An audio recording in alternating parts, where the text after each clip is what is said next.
game? In thunder, lightning, or in rain? When the battle's done. When the hurly-burly's lost and won. That will be ere the set of sun. Where the place? Upon the heath. There to meet with Macbeth! Fair is foul and foul is fair. Hover through the fog and the filthy air. Fair is foul and foul is fair. Hover through the fog and the filthy air.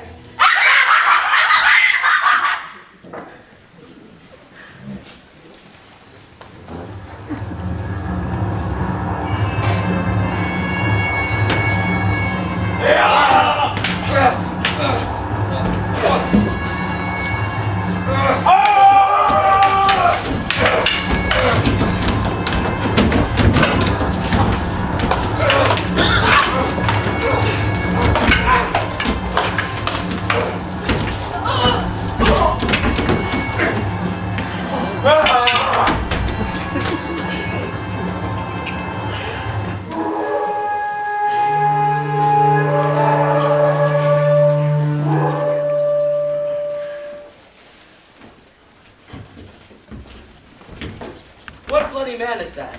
He can report, as seemeth by his plight, of the revolt to new estate. Father, this is the sergeant who, like a good and hardy soldier, fought against my captivity. Hail, brave friend. Tell the king the knowledge of the broil as thou didst leave it.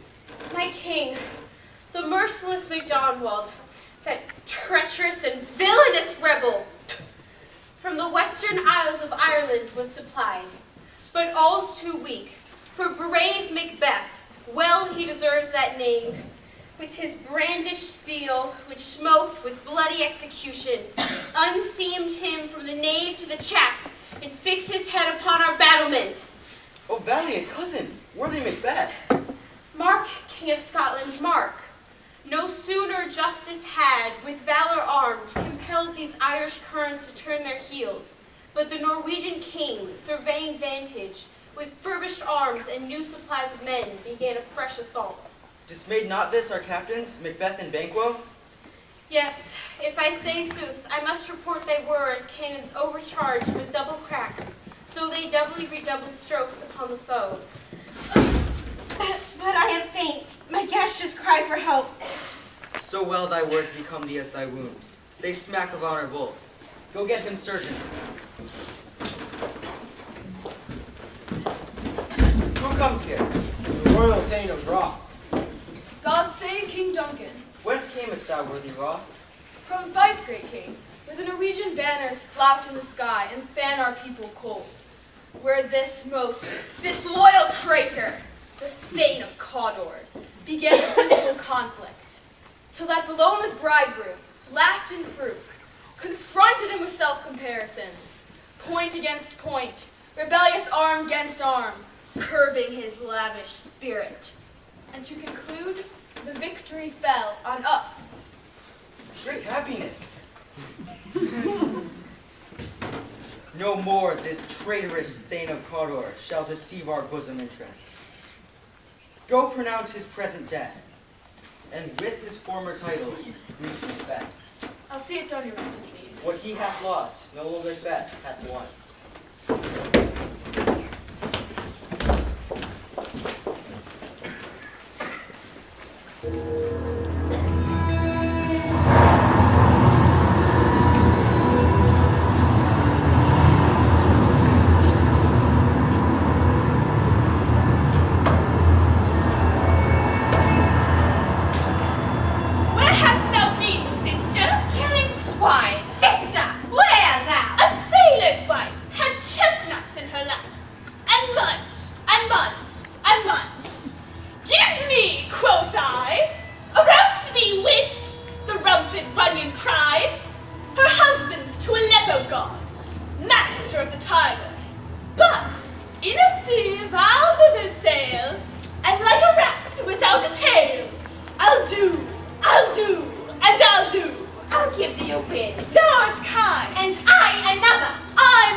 Foul and fair a day I have not seen.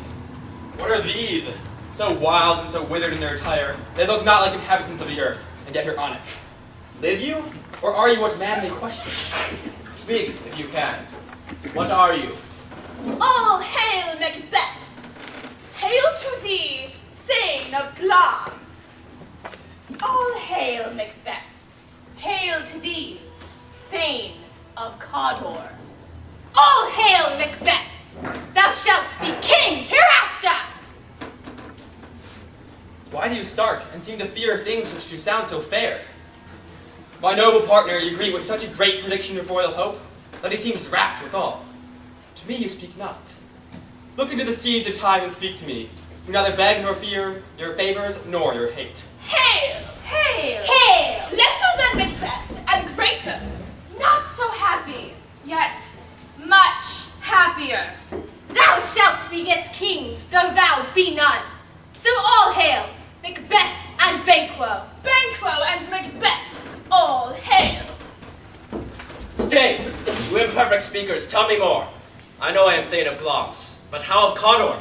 The Thane of Cawdor lives, and to be king stands not within the prospect of belief, no more than to be Cawdor. Say from whence you owe this strange intelligence. Speak, I charge you!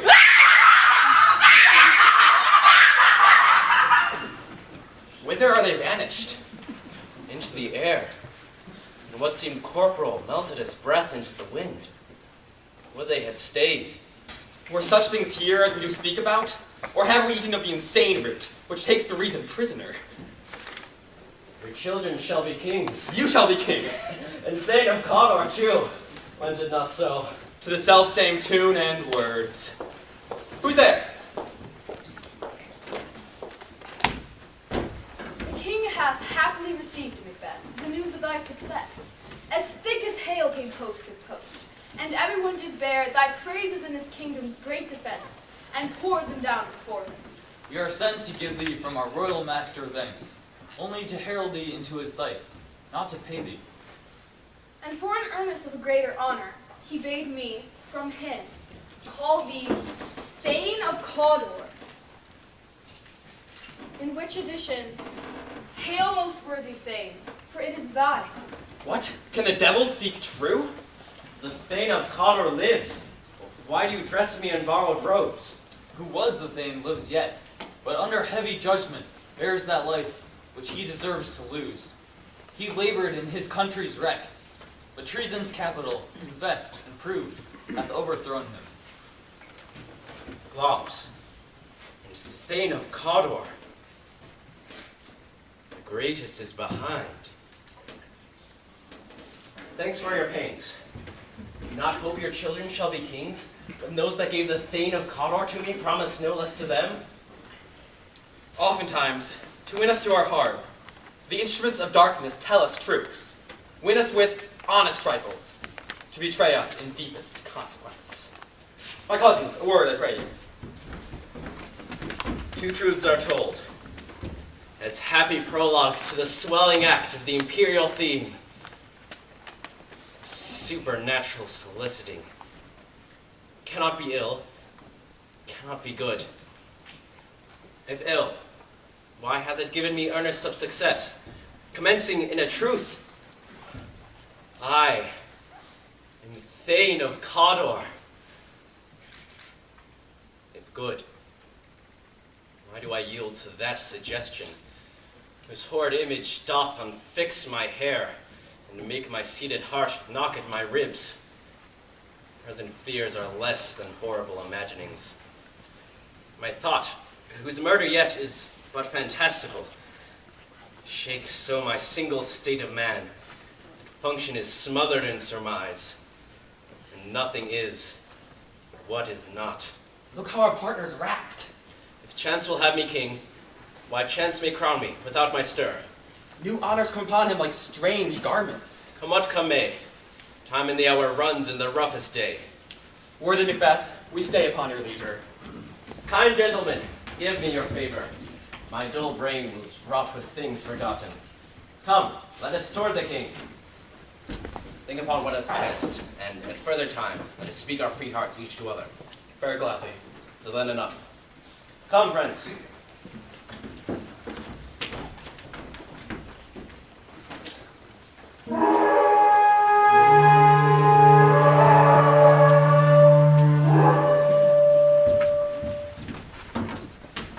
Is execution done on Cawdor? Are not those in commission yet returned? My liege, they have not yet come back, but I have spoke with one who saw him die, and he did report that very frankly he confessed his treasons, implored thy highness's forgiveness, and set forth a deep repentance. Nothing in his life became him like believing it. There's no art to find the mind's construction in the face. He was a gentleman on whom I built an absolute trust. Oh, valiant cousin, worthy Macbeth! The sin of my ingratitude even now was heavy on me. More is thy due, than more than all can pay. My king, the service and the loyalty I owe, in doing it, pays itself. Your highness's part is to receive our duties, and our duties are to your throne. Welcome hither. I have begun to plant thee, and will labor to make thee full of growing. Noble Banquo, who hast no less deserved our love, let me enfold thee and hold thee to my heart. There if I grow, the harvest is your own.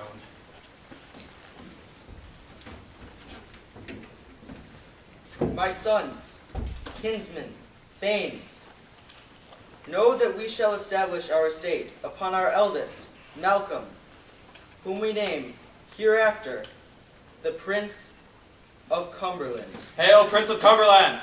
Hail, Prince of Cumberland! Such signs of nobleness, like stars, shall shine on all deservers. My worthy Cawdor, from hence to Inverness, your noble estate, we will travel and bind us further to you. Most worthy king, I'll be myself the harbinger, and make joyful the hearing of my wife with your approach. So humbly take my leave. My worthy Cawdor. The Prince of Cumberland. That is a step on which I must fall down. Or else, or leap. For in my way it lies. Stars, hide your fires. Let not light see my black and deep desires. True, worthy Macbeth. He is full so valiant, and in his commendations I am fed. Let's after him, whose care has gone before to bid us welcome. He is a peerless kinsman.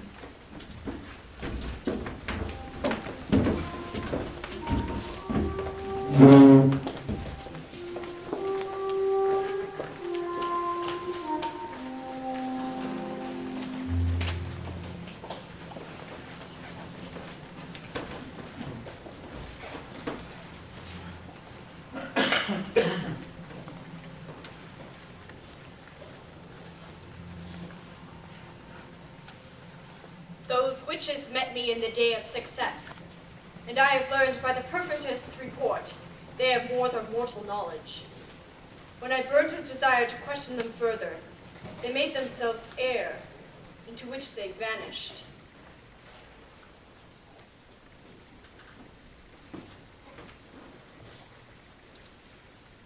Whilst I stood wrapped in the wonder of it, came missives from the king, who all hailed me Thane of Cawdor, by which title before these weird sisters saluted me, and referred me to the coming on of time, with Hail King that shalt be. This I have thought good to deliver thee, my dearest partner in greatness, that thou mayest not lose the dues of rejoicing, by being ignorant of what promised is great, and is promised thee. Lay it to thy heart, and farewell.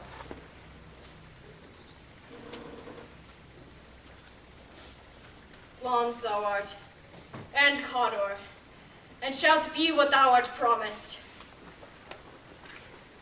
Yet I do fear thy nature.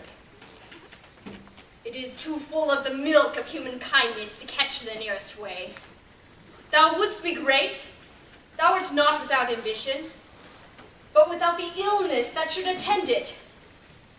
Hie thee hither, husband, that I may pour my spears into thine ear, and chastise with the valor of my tongue all that impedes thee from the golden crown, which fate and metaphysical aid doth seem to have thee crowned withal. What is thy tidings? The king comes here tonight, my lady. What? Thou art mad to say it. And is thy master with him? So please you, it is true. Our Thane is coming also. Go give him tending. You bear great news.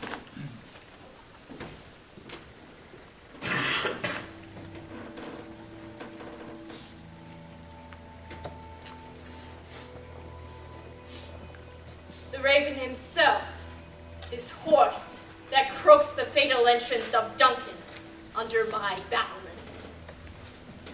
Come, thou spirits that tend on mortal thoughts, unsex me here, and fill me from the crown to the toe top full of direst cruelty.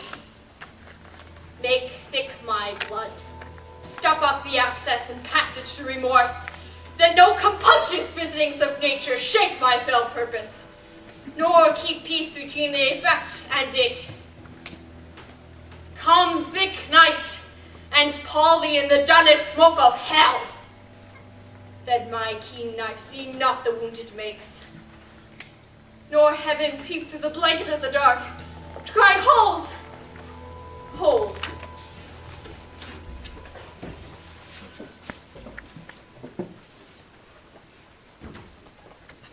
Great Galams, worthy Cawdor, and greater than both by the all-hail hereafter.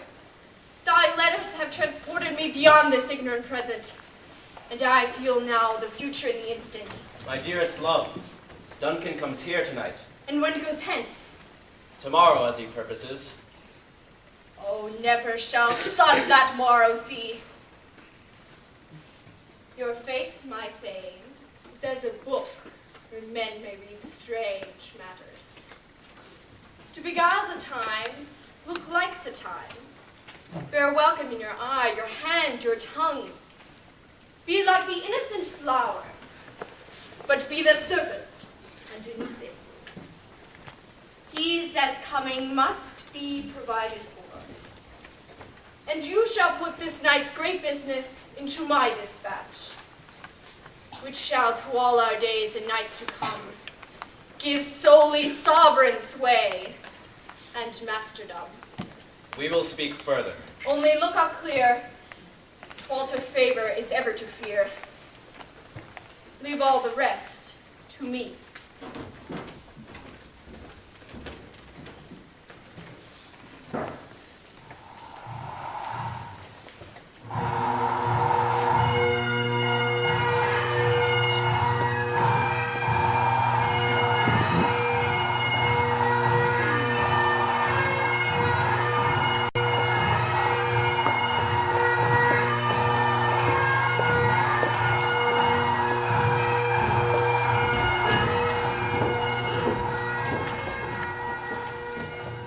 This castle hath a pleasant seat. The air nimbly and sweetly recommends itself unto our gentle senses. See, our honored hostess. Your Majesty. All our service, in every point, twice done and then done double. We're poor and single business to contend with those honors, deep and broad, wherewith your Majesty loads our house. Where is your husband, the Thane of Cawdor? He rides well, and his great love, sharp as his spur, hath holpen him to his home before us. Fair and noble hostess, we are your guests tonight. We are your servants ever, my king. Give me your hand. Conduct me to my host. We love him highly, and shall continue our graces towards him. By your leave, hostess.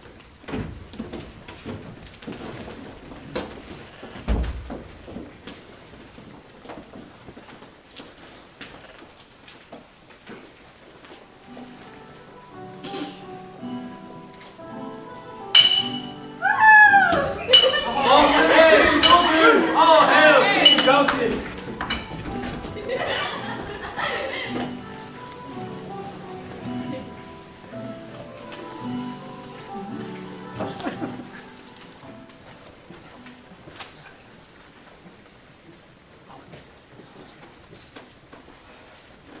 We're done, winter's done, and 'twere well it were done quickly.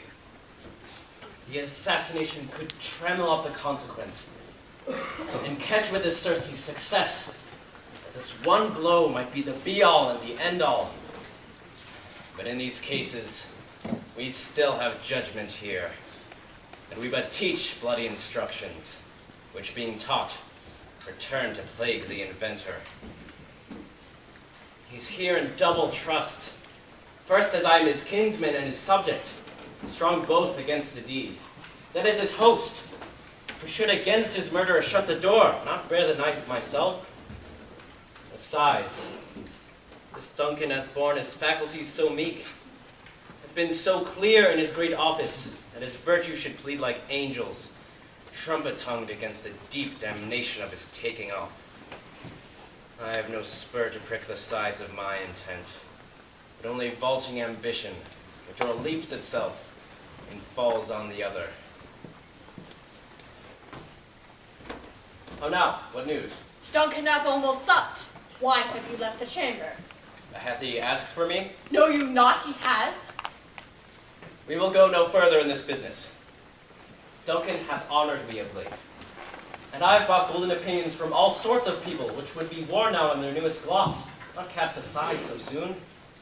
Was the hope drunk wherein you dressed yourself?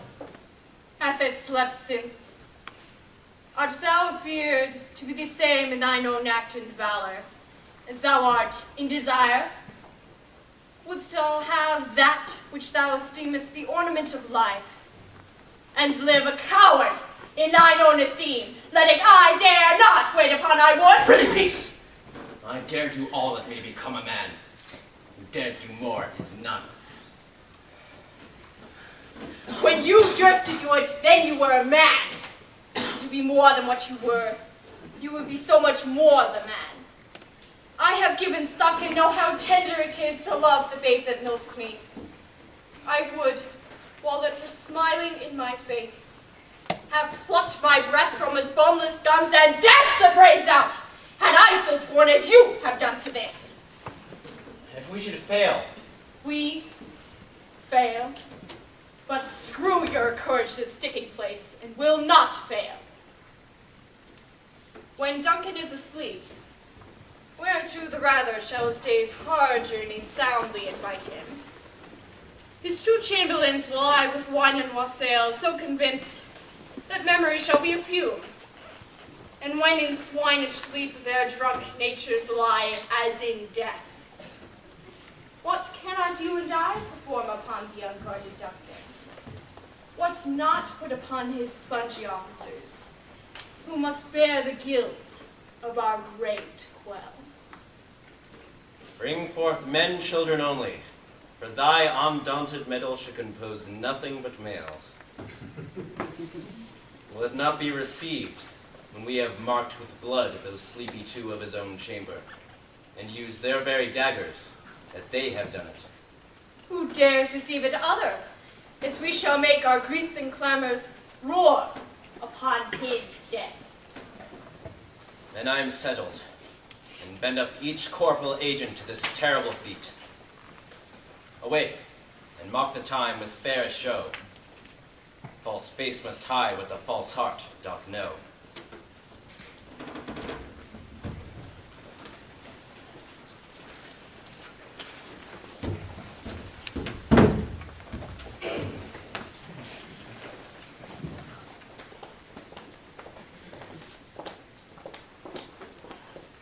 How goes the night, my boy? The moon is down, Father. I've not heard the clock. And she goes down at 12. I take it. 'Tis later, sir. Hold. Take my sword. There's husbandry in heaven. All the candles are out. Here. Take this too.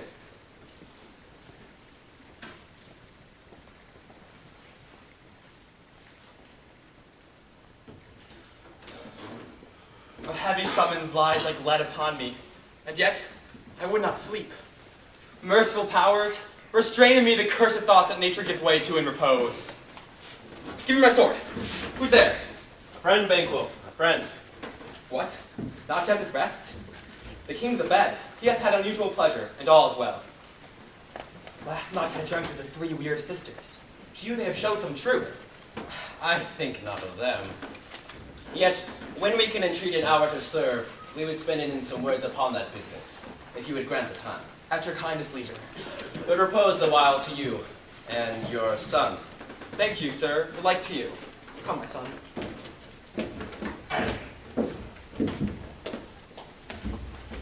Go bid thy mistress, when my drink is ready, she strike upon the bell.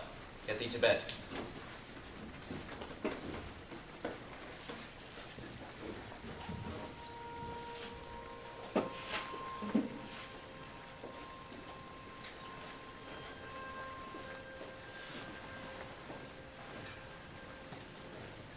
Is this a dagger which I see before me? The handle toward my hand? Come, let me clutch thee. I have thee not, and yet I see thee still. Art thou not fatal vision, sensible to feeling as to sight?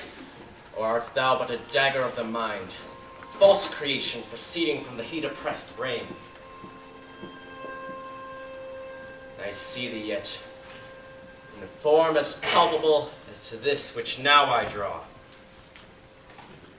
Thou marshallest me the way that I was going. Such an instrument I was to use. Mine eyes are made the fools of the other senses.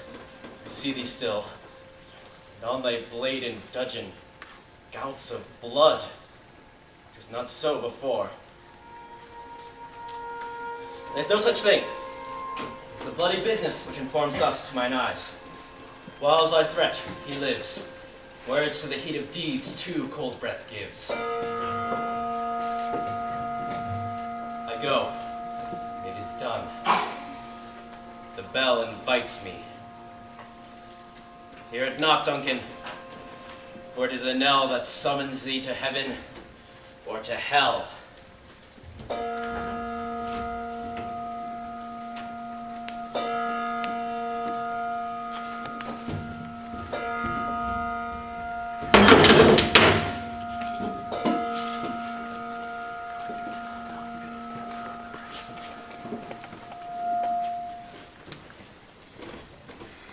Which hath made his servants drunk hath made me bold. What hath quenched them hath given me fire. Hark! Peace. 'Twas the owl that shrieked. He is about it. The doors are open, and the drunken grooms do mock their charge with snores. I have drugged their possets, that death and nature do contend about them, whether they live or die. Who's there? What ho? Alack, I'm afeard they've awakened, and 'tis not done. He attempted not, the deed confounds us. Hark, I laid their daggers ready. He could not have missed them. Had Duncan not resembled my father as he slept, I'd have done it myself. My husband! I have done the deed. Didst thou not hear a noise? I heard the owl scream. Did not you speak? When? Now! As I descended? Aye. Thought I heard a voice cry, sleep no more. Macbeth doth murder sleep. What do you mean? Still it cried, sleep no more, to all the house. Glamis hath murdered sleep, and therefore Cawdor shall sleep no more. Macbeth shall sleep no more. Who was it that thus cried? Why, worthy Thane, you do unbend your noble strength to think so brain-sickly of these things. Go get some water, and wash this filthy witness from me. Why did you bring these daggers from the place? They must lie there. Go! Carry them, and smear the sleepy grooms with blood. I'll go no more. I'm afraid to think what I have done. Go there again, I dare not. Infirm of purpose! Give me the daggers, if you do bleed. I'll gild the faces of the grooms withal, for it must seem their guilt. Whence is that knocking? How is it with me when every noise appalls me? Hands are here. Shall all great Neptune's ocean wash this blood clean from my hand? No. This my hand will rather the multitudinous seas incarnadine, making the green one red, My hands are of your color. Yet I shame to wear a heart so white. I hear a knocking at the south entry. Retire we to our chamber. A little water clears us of this deed. Hark, more knocking. Get on your nightgown, lest occasion cause. And show us to be watchers. Be not lost of one in your thoughts. Know my deed, for best not know myself. Quit Duncan with thy knocking! I would thou couldst.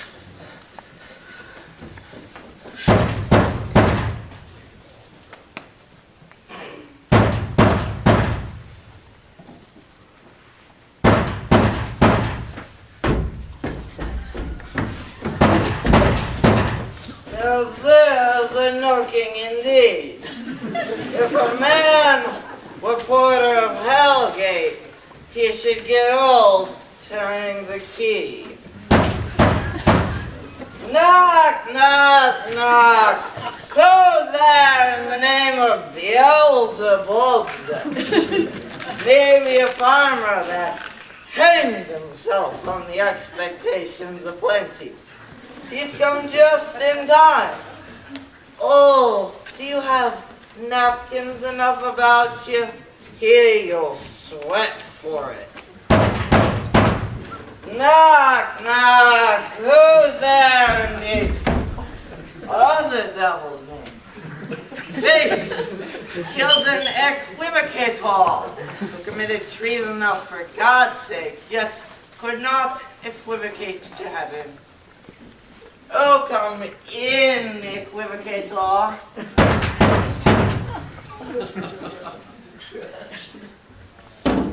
Knock, knock, knock. Who's there?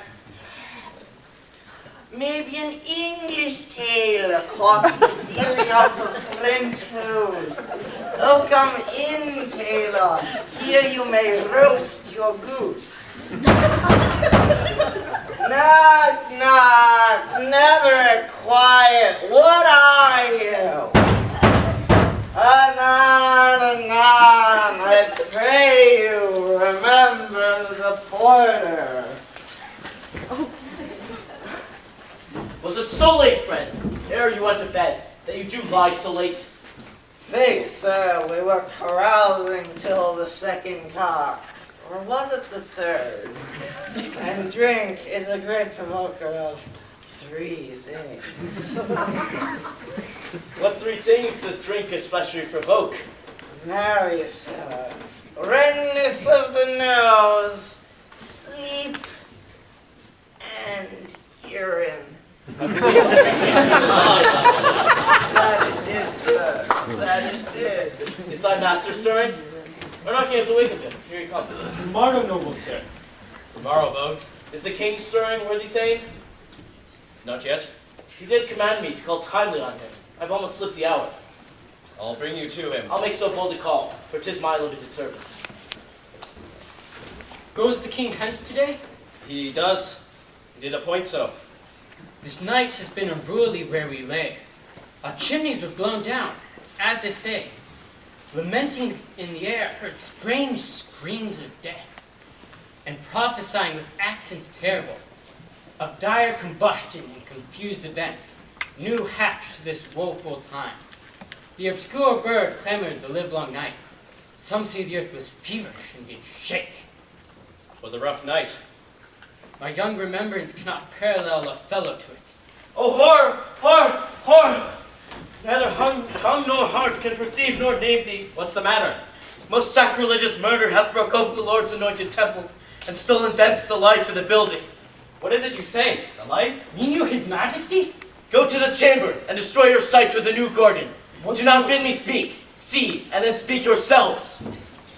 Awake! Awake! Ring the elder bell. Murder and treason! Banquo and Dunsinane! Malcolm! Awake! Awake! Murder! What's the business that such a hideous trumpet calls the sleepers of this house? Speak! Speak!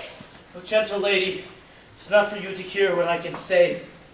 The repetition in a woman's ear would murder as it fell. Oh, Banquo! Banquo! a royal master's murder. Woe! Alas! What, in our house?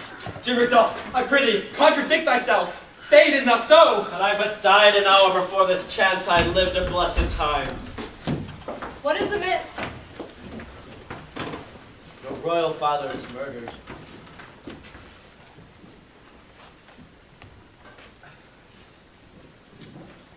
By whom? Servants of the chamber, as it seemed, had done it. Their hands and faces were badged with blood. So were their daggers, which unwiped we found upon their pillows. They stared and were distracted. No man's life was to be trusted with them. Yet I do repent me of my fury, that I did kill them. You killed them? Wherefore did you so? Who can be tempered in such a matter? No man. There lay Duncan, his silver skin laced with his golden blood. There the murderers, steeped in the colors of their trade. Their daggers unmannerly breached with gore. Who could refrain that had a heart to love, and in that heart courage to make his love known? Help me hence. Lifted lady! Brother, why do we hold our tongues, that most may claim this argument for ours? What should be spoken here, where our fate may rush and seize us? Let us away, our tears are not yet brewed. Nor our strong sorrow upon the foot of motion. Look to the lady. And when we have our naked frailties hid, let us meet, to question this most bloody piece of work, to know it further. Fears and scruples shake us. In the great hand of God I stand, and thence against the undivulged pretense I fight of treasonous malice. And so do I! So all! Let's briefly put on manly readiness and meet in the hall together. Well contented.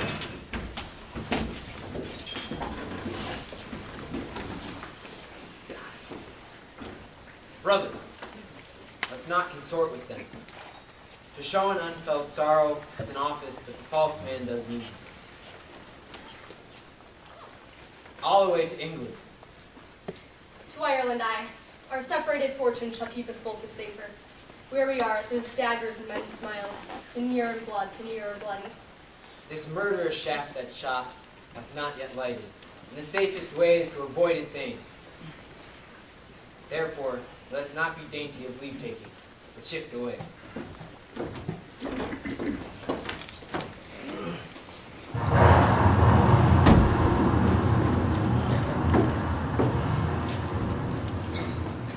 I have seen hours dreadful and things strange, but this sore night hath trifled former knowings.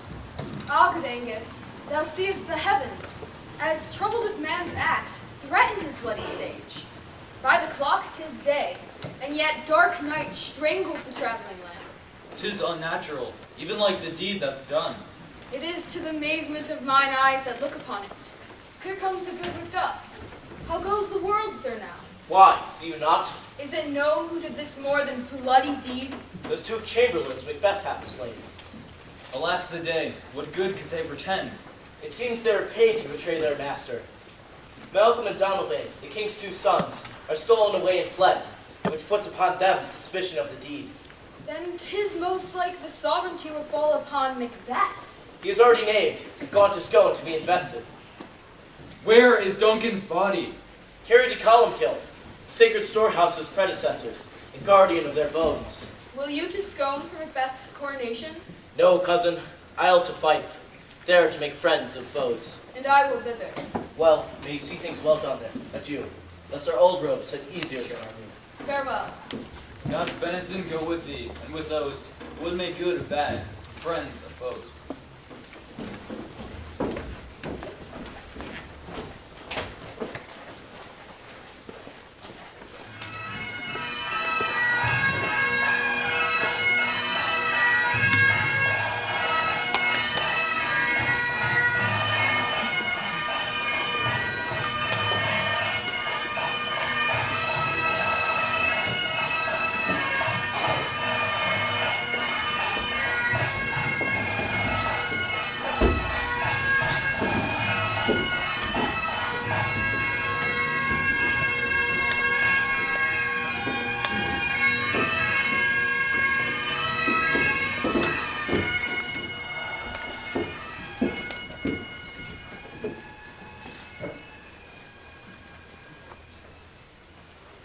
Thou hast it now, Macbeth.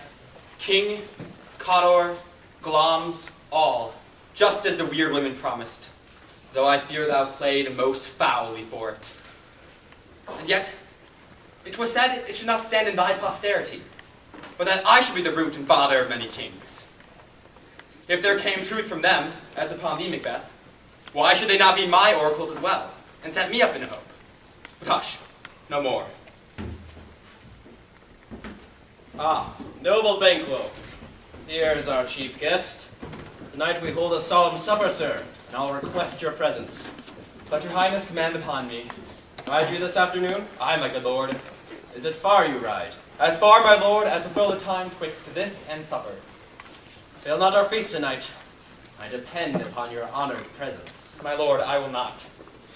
We here, our bloody cousins, Malcolm and Donald Bain, are bestowed in England and in Ireland, not confessing their cruel patricide, filling their hearers with strange invention. But we shall speak more of that tomorrow. And you, will you return at night? Goes your son Fleance with you? Aye, my good lord. Our time does call upon us. I wish your horses swift and sure of foot. Farewell. Let every man be master of his time till 7 at night. God be with you.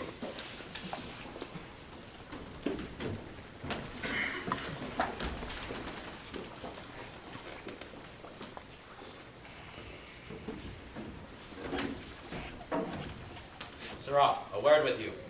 Attend those gentlemen our pleasure. My lord, they are waiting outside the palace gate. Bring them before us. To be thus is nothing, but to be safely thus. Our fears in Banquo stick deep, and in his royalty of nature reigns that which would be feared. His sisters three hailed him to a line of kings. If it be so, for Banquo's issue have I defiled my mind. For them the greatest Duncan have I murdered, to make them kings, the seed of Banquo kings. Rather than so, I will challenge fate to battle. Who's there? Now go to the door and stay there till we call. Sirrahs, was it not yesterday we spoke together? It was, so please your highness. Well then now, have you considered of my speeches? Know that it was Banquo who in the times past which held you so under fortune, which you thought had been our innocent self, as I made known to you in our last conference. You made it known to us. I did so, and went further, which is now our point of second meeting. Now I'll put that business in your bosoms, whose execution takes your enemy off. I am one, my liege, whom the vile blows and buffets of the world have so incensed that I am reckless what I do to spite the world. And I another, so weary with disaster, tugged with fortune, that I would set my lie on any chance to mend it or be rid of it. Both of you know Banquo was your enemy. True, my lord. So is he mine, and in such bloody distance that every minute of his being thrusts against my nearest of life. And though with barefaced power I can sweep him from my sight, yet I must not, for certain friends that are both his and mine. And thence it is that I to your assistance do appeal, masking the business from the common eye for sundry weighty reasons. You shall, my lord, perform what you command us. Or Your lives. spirit shine through you. Within this hour at most, I will advise you where to plant yourselves, acquaint you with the perfect moment on it, for it must be done tonight, away from the palace. And with him, to leave no rubs nor botches in the work,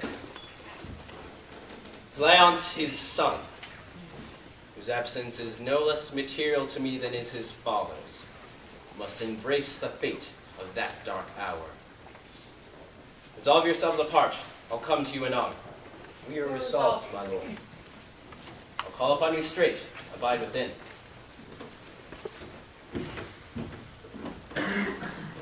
It is concluded.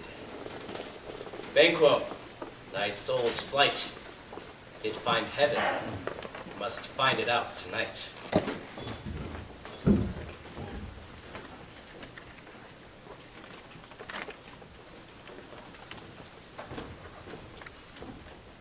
Is Banquo gone from court with his son? Aye, madam, but he returns again tonight. Say to the king I would attend his leisure for a few words. Madam, I will.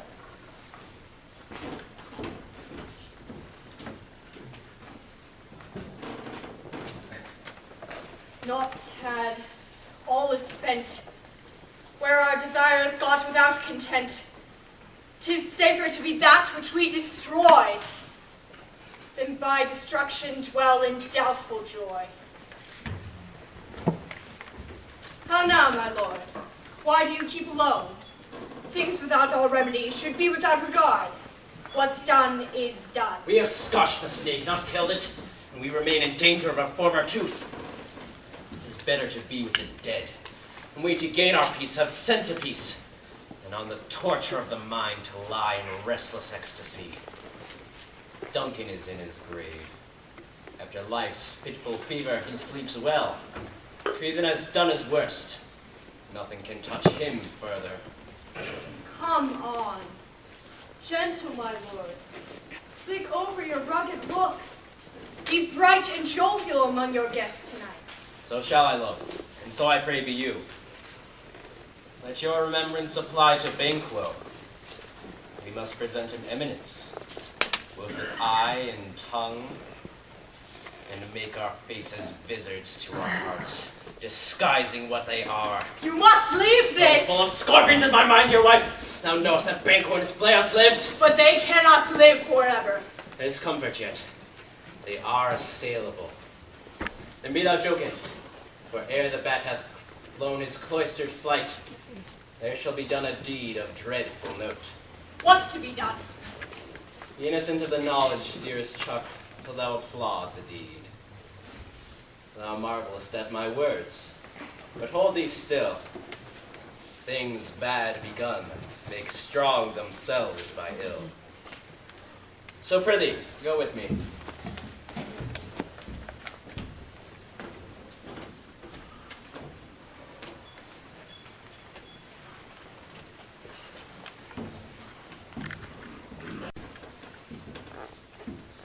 Now stand fast. The west yet glimmers with some streaks of day, and near approaches the subject of our watch. Hark! I hear horses. Give us a light there, ho. Then 'tis Banquo, his son Fleance. His horses, led by servants, go about unto the stables. He psalms to mile to the palace, but he does usually from hence the palace gate, make it his walk. Here comes the light.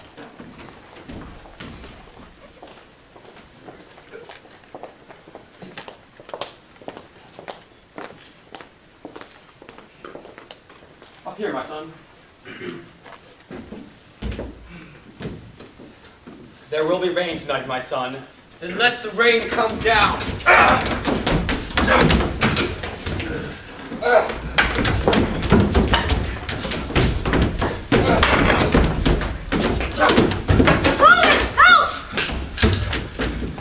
Oh, treachery! Fly, good Fleance! Fly! Fly! Fly! Ah!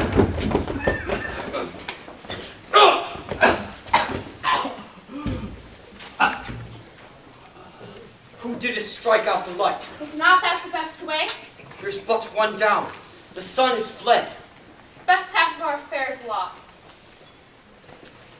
Let us away, and to Macbeth say how much we have done.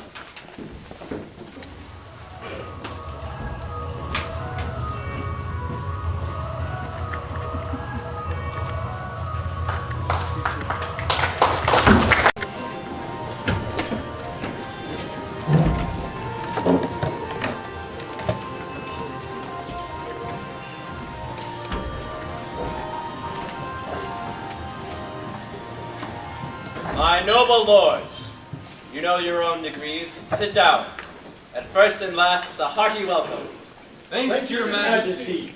Ourself will mingle with society and play the humble host. Our hostess keeps her state, but in best time we will require her welcome. Pronounce it for me, sir, to all our friends. For my heart speaks, they are welcome. See, they encounter thee with their hearts' thanks. Both sides are even. Here I'll sit in the midst. Be large in mirth. Anon we'll drink a measure the table round. There's blood on thy face. Banquo's then. It's better thee without than he within. Is he dispatched? My good lord, his throat is cut. That I did for him. Thou art the best of the cutthroats. Yet he's good that did the like for Fleance. Most royal sir, Fleance has escaped. Then comes my fit again. I had else been perfect. But Banquo's safe. Aye, my good lord, safe in a ditch he bides, with 20 transfixed gashes on his head. Thanks for that. There the grown serpent lies. The worm that's fled hath nature that in time will venom breed. But he has no teeth for the present. Get thee gone. Tomorrow we'll speak again. My worthy lord, you do not give the cheer to our guests. Sweet remembrancer. Now good digestion, weight on appetite, and health on both. Here! May it please your highness, sit. We would now have our country's honor under one roof, were the graced person of our Banquo present, who I might challenge for unkindness, then pity for mischance. His absence, sir, lays blame upon his promise. Please, to grace us with your royal company. The table's full. Here is a place reserved, sir. Where? Here, my good lord. What is it that moves your highness? Which of you have done this? What, my lord? Thou canst not say I did it. Never shake thy gory locks at me. Gentlemen, rise! His highness is not well. Sit, worthy friends. My lord is often thus, and hath been from his youth. I pray you, keep seated. The fit is but momentary. Upon the thought he will again be well. Feed, and regard him not. Are you man? And a bold one, that dare look on that which might appall the devil. Proper nonsense. This is the very painting of your fear, shame itself. Prithee, see there, behold, look, lo! How sayest thou? If thou canst not, speak too.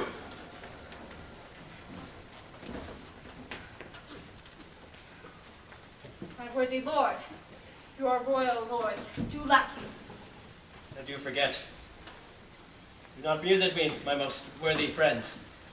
I have a strange infirmity, which is nothing to those that know me. Come, love and health to all. Give me some wine, fill full. I drink to the general joy of the whole table, and to our dear friend Banquo, whom we miss. Would he were here. Our duty is in the place.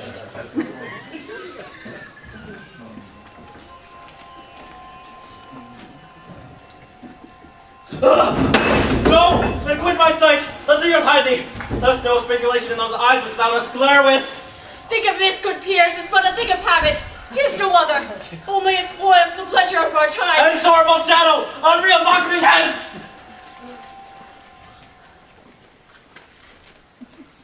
So, being gone, I'm a man again. Pray you, sit still. You have displaced the mirth, broke the good meeting, with most admired disorder. Can such things be? You treat me as a stranger, but now I wonder how you can behold such sights and keep the natural ruby of your cheeks, when mine is blanched with fear. What sights, my lord? I pray you, speak not. He grows worse and worse. Question enrages him. At once, good night. Go at once. Good night. Better help. Attend his matters. A kind good night to all. It will have blood. They say blood will have blood. What time is it tonight? Almost at odds with morning. How sayest thou that Macduff tonight is great person at our bidding? Did you send for him? Trust him not. For I hear from his servants, whom I keep fed to feed me. I will go tomorrow to the Weird Sisters, nor shall they speak, for I am bent to know by the worst means worst. And in blood stepped in so far that, were I to go no more, returning were as tedious as to Gilboa. You lack the season of all natures. Sleep. Come, will to sleep. My strange and self-abuse is the initiate fear that wants hard use. We are yet but young indeed.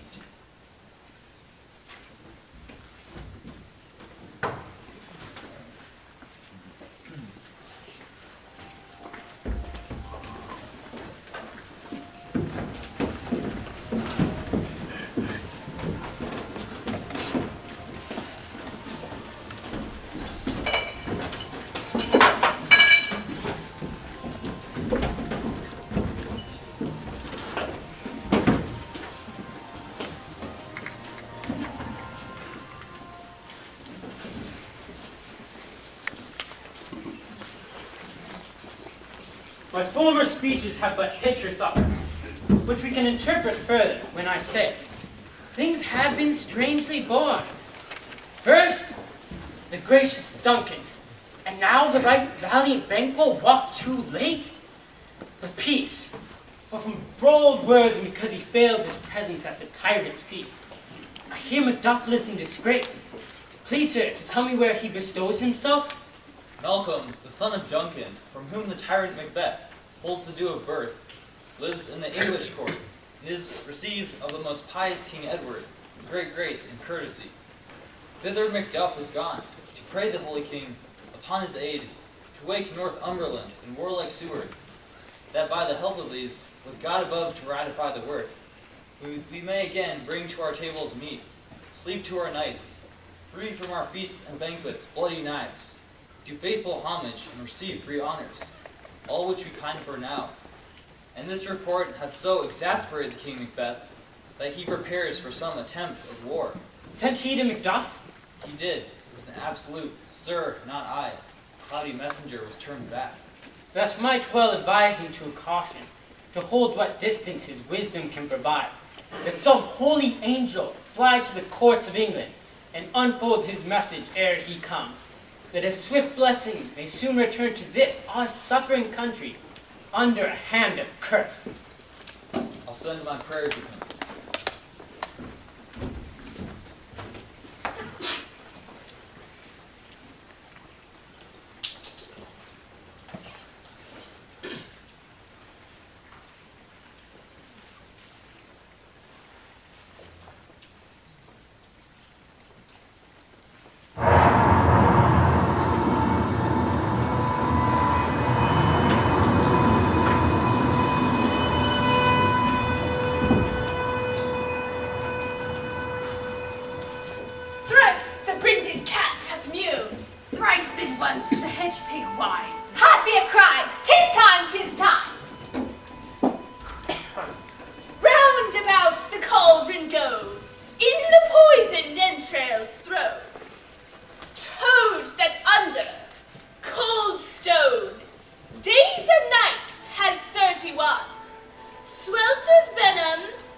How now, you secret black and midnight hags?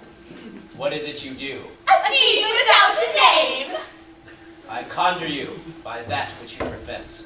Howe'er you come to know it, answer me.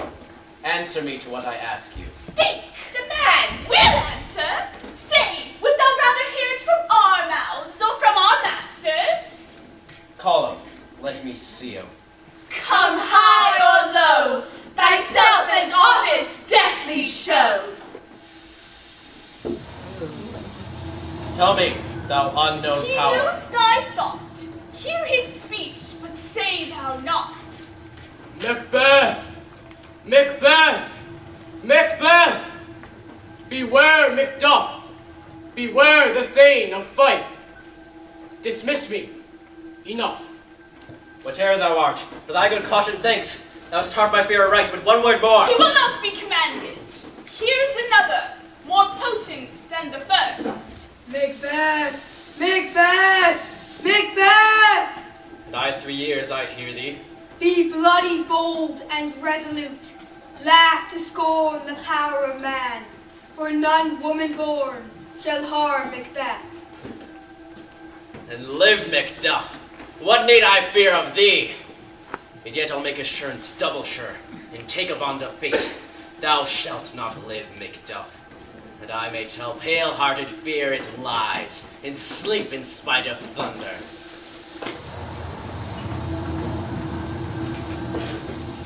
What is this that rises like the issue of a king, and wears upon his baby brow the rounded top of sovereignty? Listen, but speak not to it! Be lion mettled, proud, take no care who chafes, who frets, or where conspirers are. Macbeth shall never vanquished be, until great Burnham Wood, to high Dunsinane, shall come against him. That will never be. Who can impress the forest? Bid the tree unfix its earthbound root. Sweet Baldwin's good! Rebellion's head shall never rise till the wood of Burnham rise. Yet my heart throbs to know one thing. Tell me, if your art can tell so much, whether Banquo's issue shall ever reign in Say so no more!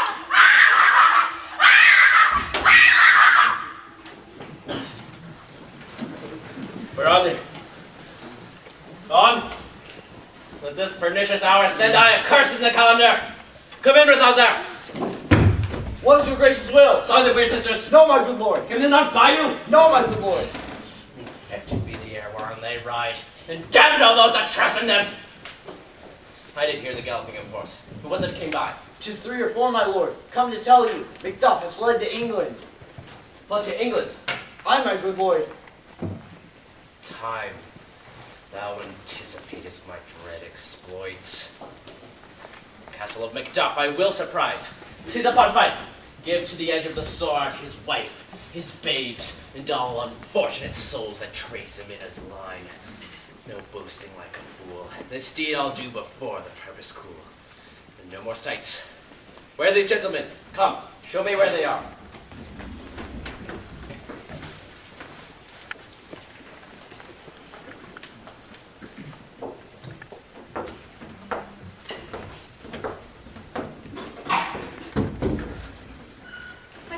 Ross, what had Macduff, my worthy husband, done to make him fly the land? You must have patience, madame. He had none. His flight was madness. When our actions do not, our fears do make us traitors. You know not whether it was his wisdom or his fear. Wisdom! To leave his wife, to leave his babes, his mansion, and his titles in a place from whence himself does fly. My dearest cuz, I pray you, school yourself. But for your husband, he is noble, wise, judicious, and best of the fits of the season. I dare not speak much further, but cruel are the times when we are called traitors. I must take my leave of you. Shall not be long, but I'll be here again. Things at the worst will cease, or else climb upward to what they were before. My pretty cousin, blessings upon you.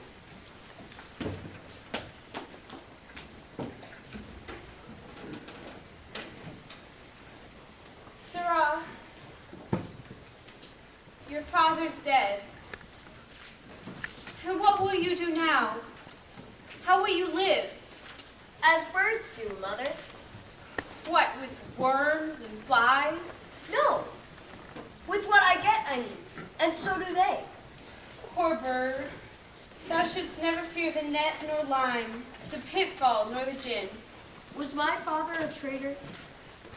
Aye, that he was. What is a traitor? Why, one who swears and lies. And be all traitors that do so? Every one that does so is a traitor, and must be hanged. And who must hang them? Why, the honest men. Then the liars and swearers are fools. There are liars and swearers now to beat the honest men, and hang them up. Poor prattler, how thou talkest. My good lady Macduff, danger approaches. You must take your little ones and fly from here. Quickly, it is not safe. I dare stay no longer. Whither should I fly? I have done no harm. But I remember now, I am in this earthly world, where to do harm is often laudable. To do good, sometimes accounted dangerous folly. Why then, alas, do I put up that womanly defense, to say I have done no harm? What are these faces? Where is your husband? I hope in no place so unsanctified where such as thou mayst find him. He's a traitor. Thou liest, thou shagger, villain! What? You egg? You fried? No! He has killed me! Mother, run away! I pray you.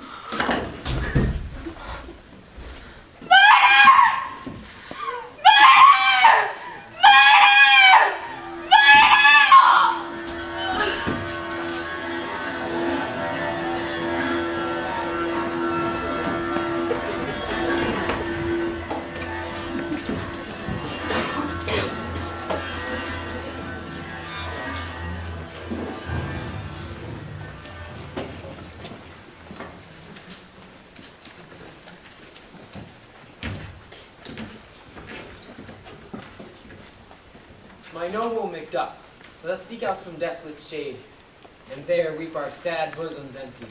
Dear Malcolm, son of our late sovereign Duncan, let us rather hold fast the mortal sword, and like good men bestride our downfall and birthdom. Each new morn, new widows howl, new orphans cry, new sorrows strike heaven on the face, that it resounds as if felt with Scotland, and yelled out like syllable of dolour.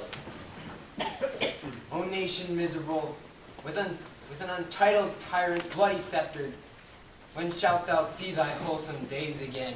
Not in the legions of horrid hell can come a devil more damned in evils than Tom Macbeth. I think our country sinks beneath the yoke. It weeps, it bleeds, and each new day a gash is added to her wounds. And I think withal there would be hands uplifted in my right.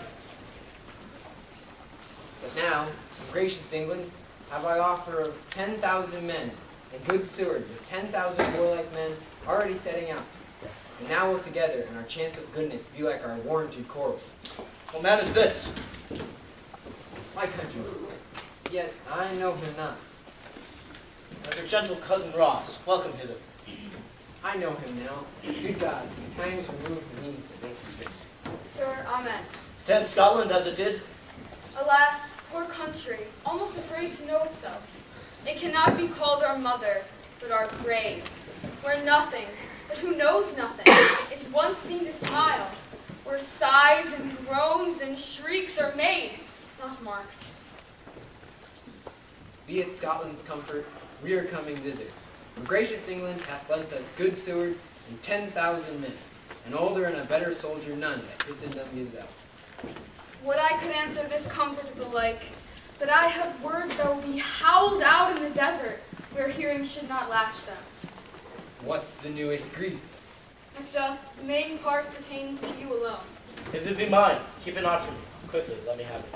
Let not your ears despise my tongue forever, which shall possess them with the heaviest sound that ever yet they heard. I guess it is. Your castle is surprised, your wife and babes savagely slaughtered. Merciful heaven! And I not there to guard them? My children killed? Wife, children, servants, all that could be found. My wife killed too? I've said. Be comforted. Let us make us medicines of our great revenge, to cure our deadly grief. He had no children. All, my pretty ones? Did you say all? Oh, Helkite, all?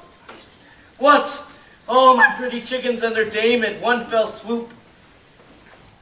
Dispute it like a man. I shall do so, but I also must feel it as a man. I cannot but remember more things precious to me. Did heaven look on and would not take their part?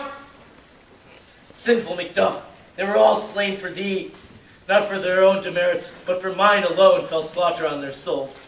Heaven rest them now. Let this be the whetstone of your sword. Let grief convert to anger. Blunt not the heart, enrage it. Let heaven cut short all intermissions. Face to face set thou this fiend of Scotland and myself. Within my sword's length place him, and if he escape, heaven forgive him too. Macbeth is ripe for the shaking. Come, go we to Scotland.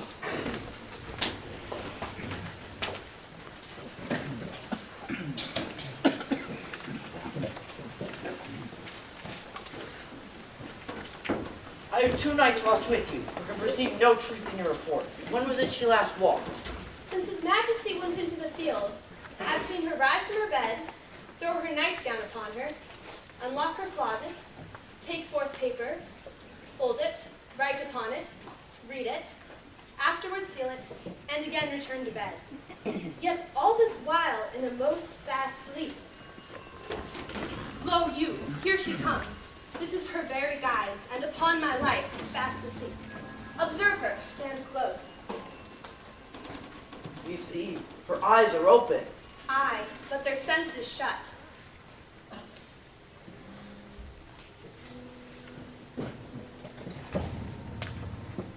What is it she does now? Look how she rubs her hands. It is an accustomed action with her to seem thus washing her hands.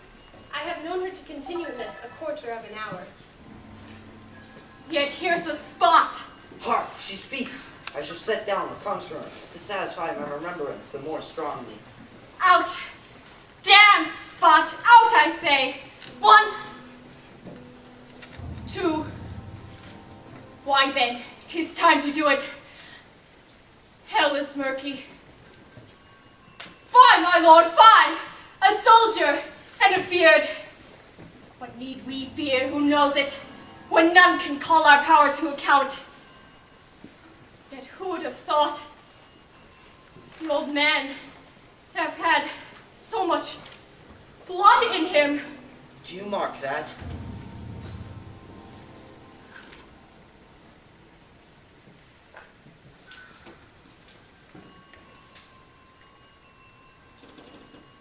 The Thane of Five and a wife. Where is she now?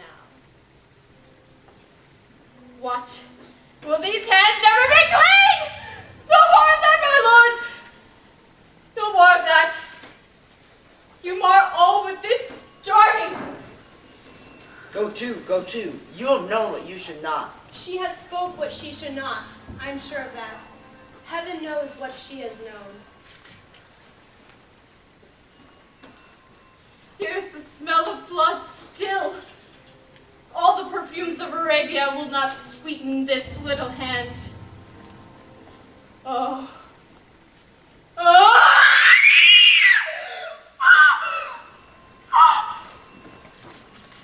See here, her heart is sorely charged. This disease is beyond my practice. Wash your hands. Put on your nightgown. Look not so pale. I tell thee yet again, Banquo is buried. He cannot come out of his grave. Even so. To bed. To bed. There's a knocking at the gate. Come, come, come. Come, give me your hand. What's done cannot undone. To bed. To bed. To bed. To bed. To bed.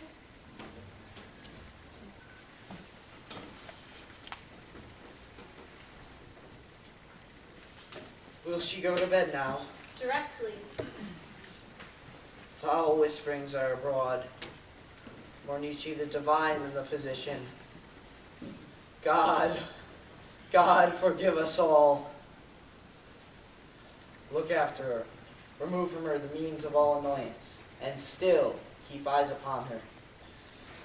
So good night. My mind she has mated, and amazed my sight. I think, but dare not speak. Good night, good doctor.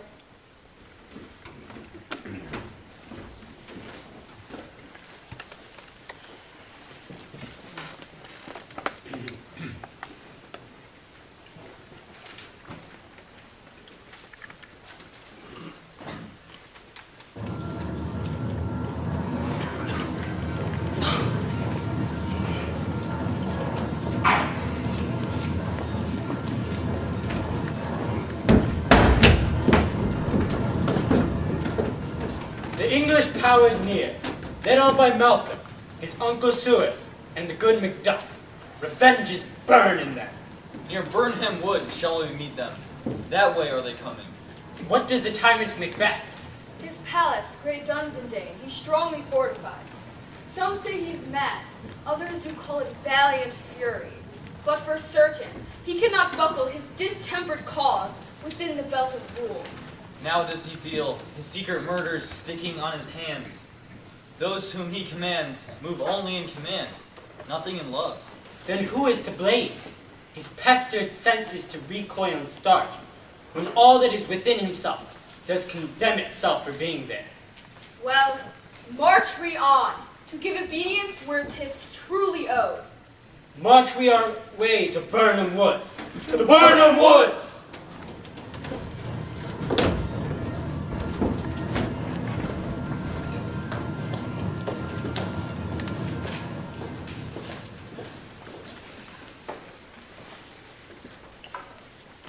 Bring me no more reports, let them fly all. Till Burnham Wood removed to Dunsinane, I cannot taint with fear. What's the boy Malcolm? Was he not born of woman? The spirits that know all mortal consequences have pronounced me thus. Fear not, Macbeth, for no man that's born of woman shall e'er have power upon thee. The mind I sway by, the heart I bear, shall never sag with doubt, nor shake with fear.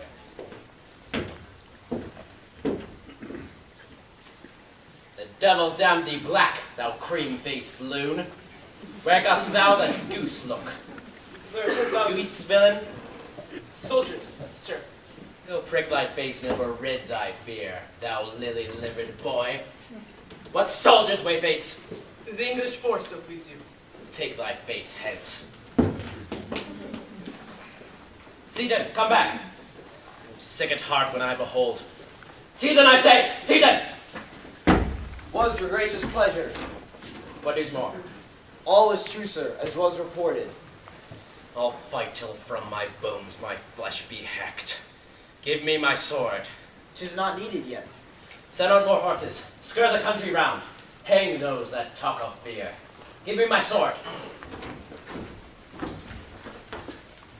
How does your patient gentlewoman? Not so sick, my lord, as she is troubled with thick-coming fancies that keep her from her rest. Cure her of that. Canst thou not minister to a Minister to herself, my lord. Throw physic to the dogs, I'll none of it. Come, Seaton, give me my sword. I shall not be afraid of death and bane, till Burnham Wood be come to Dunsinane.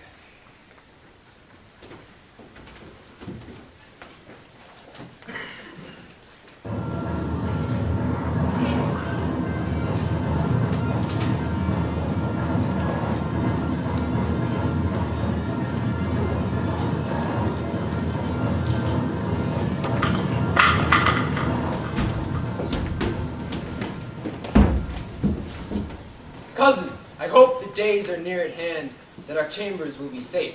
We doubted nothing. What wood is this before us? The wood of Burnham. Let every soldier hew him down a bough and bear it before him. Thereby shall we shadow the numbers of our host, and make discovery ere and report of us. It shall be done! Let our censures attend this true event, and put we on industrious soldiership. To Burnham! To war! To war!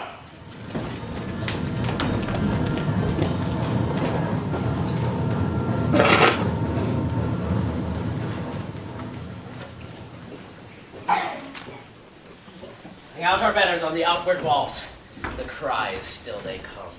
Our castle strength will laugh a siege to scorn. What is that noise? It is the cry of one, my good lord.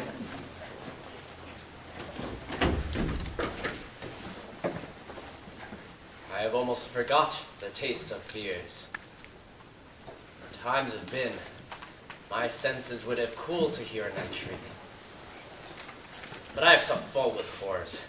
Direness, familiar to my slaughterous thoughts, not once startled me. Wherefore was that cry? The queen, my lord, is dead.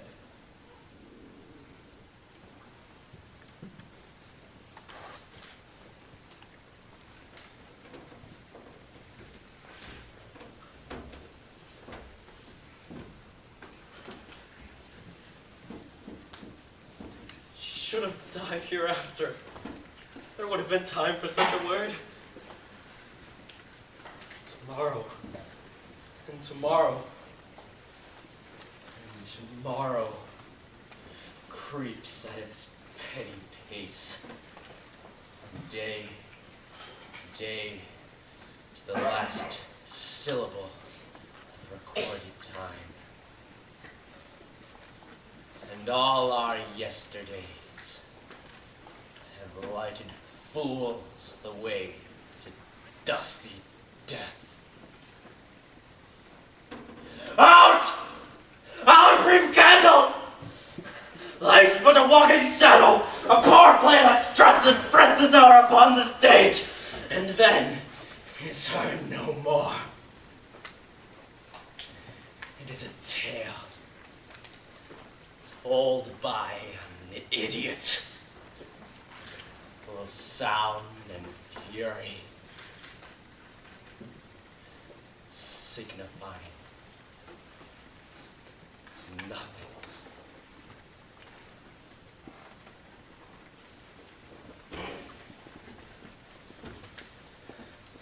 Now comes to use thy tongue, thy story quickly.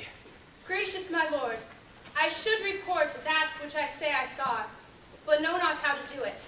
I'll say it then. As I did look upon the hill, I looked toward Burnham, and anon methought the wood began to move. Liar and slave! Let me endure your wrath, if it be not so. Within this 3 mile may you see it coming. I say, a moving grove. All in resolution, begin to doubt the equivocation of a fear that lies like truth. Fear not, till Burnham would become to Dunsinane. And now, a wood comes toward Dunsinane. Arm! Arm it out!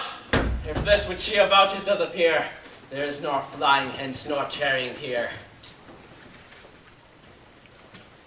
I begin to be a-weary of the sun, and wish the estate of the world were now undone. Ring the alarm bell. Blow wind. Come wreck. At least we'll die with harness at our back.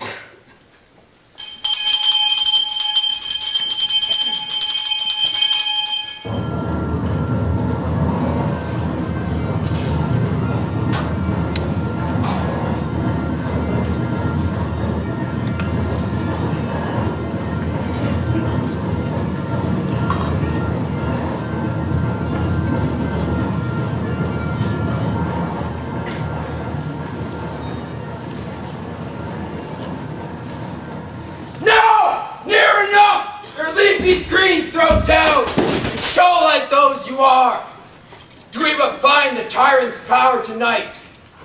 Let us be beaten if we cannot fight. Let our trumpets speak. Give them all breath. Those clamorous harbingers of blood and death.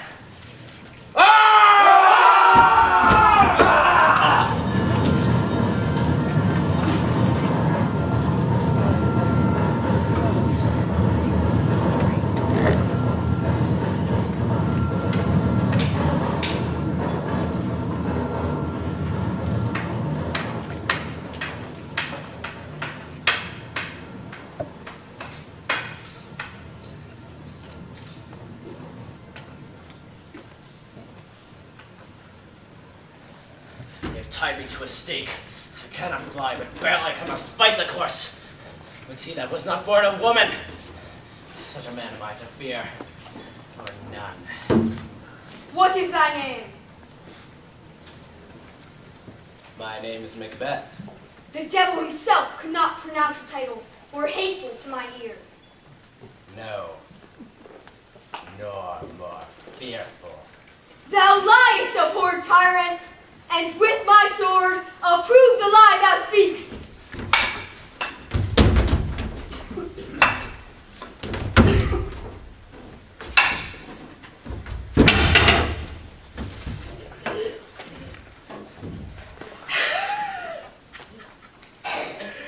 Thou wast born of woman, but swords I smile at. Weapons laugh to scorn, brandished by man that's of a woman born. That were the noises! Tyrant, show thy face! If thou beest slain and with no stroke of mine, my wife and children's ghosts haunt me still. Let me find in fortune, and more I ask not. Turn, Allah! Turn! Macduff, of all men else I have avoided thee. But get thee back.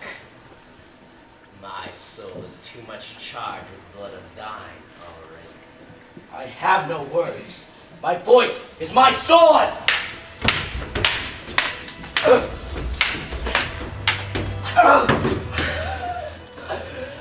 Let fall thy blade on vulnerable crest. Thou losest labor.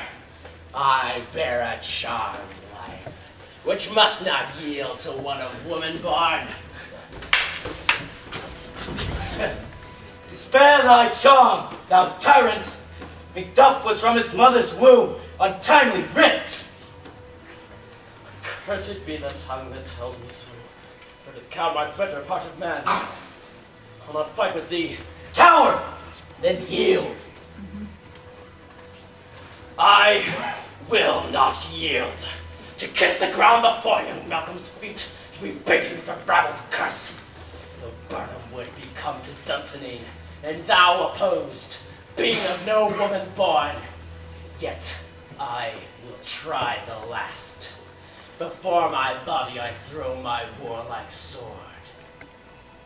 Lay on, Macduff, and damned be him that first cries hold enough!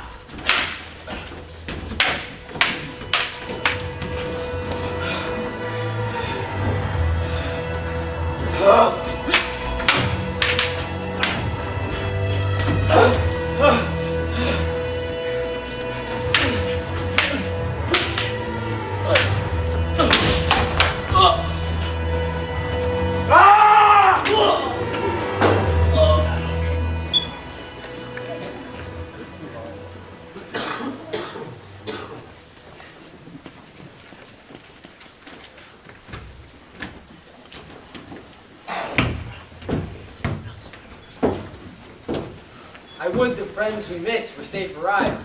Worthy Macduff is missing. Hail, King, for so thou art. Behold, the usurper's cursed head. I see thee encompassed with thy kingdom's jewel, and these voices I desire aloud with mine. Hail, King of Scotland! Hail, King of Scotland!